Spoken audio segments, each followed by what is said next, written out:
Bonjour, alors, wow, je joue avec les éclairages, c'est pas grave.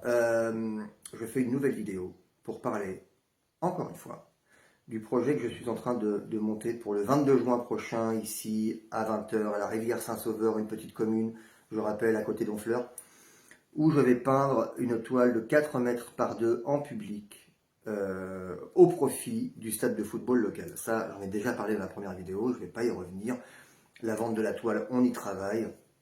J'en parlerai dans les semaines à venir, bien évidemment, du suivi du travail de la vente. Je voudrais d'abord remercier toutes les personnes qui ont partagé et visionné la première vidéo, puisqu'elle a été partagée plus d'une centaine de fois, elle a été visionnée plus de 2500 fois. Donc ça, c'est assez extraordinaire. Donc merci pour toutes les personnes qui ont contribué au succès de ce projet dans cette petite commune qui va connaître sa première performance artistique de son histoire. Voilà, c'est très important pour moi et pour nous, et pour la ville et pour les organisateurs de ce projet avec moi. Alors justement, à ce propos, c'est très bien, il va y avoir une performance à la rivière Saint-Sauveur à 20 h le 22 juin. Parfait, mais quoi? Parce qu'il y a forcément des gens qui ne savent pas ce que je fais, qui ne savent pas de quoi retourne mon travail, qui ne connaissent pas grand-chose au milieu de l'art, et en particulier de l'art abstrait. Et ça, c'est pas grave. Et je suis là aussi pour faire découvrir une forme d'art qui est peut-être méconnue dans certains endroits de notre pays et du monde. Je peux vous assurer que pour avoir peint à l'étranger, de nombreuses personnes ne savent pas de quoi est fait mon travail.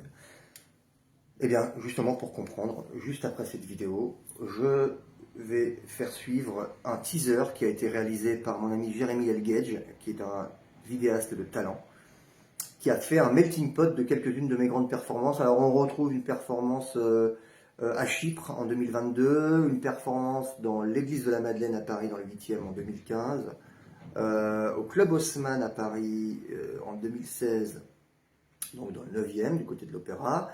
On retrouve une performance au château de Carneville. Alors là, c'était un projet complètement fou, une toile de 12 mètres de haut sur 7 mètres de large, avec une grue. On retrouve également une performance de 2023 où là encore le format était assez conséquent, une toile de 3,20 m de haut sur 6 mètres de long pour le siège social de Bouygues Construction Grand Ouest à Rouen, en Seine-Maritime. Voilà, dans cette vidéo, vous allez pouvoir comprendre un petit peu comment se déroule une performance, quel en est le contenu, quel est mon comportement, comment je pratique. Et ça vous donnera une idée de ce que vous allez voir le 22 juin.